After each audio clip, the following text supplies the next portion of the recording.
去 mình là tới công diễn võ công diễn mình ha xuân cho bà là tây võ cương lịch OK 这边呢，他很喜欢周末，因为可以和朋友一起去公园玩。Này là có chú chất trong sạp đà nè, bị bố ai bán đá từ xuống chung với nông mật phẹt ở bỏ quạt.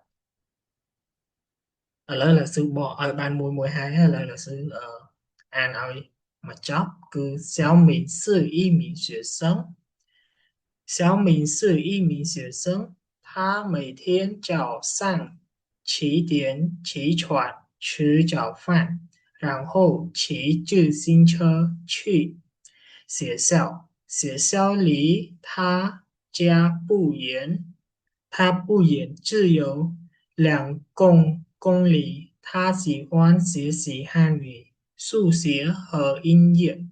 放学后。他回家做作业，晚饭他和家人一起吃晚饭，然后看电视。他很喜欢周末，因为可以和朋友一起去公园玩。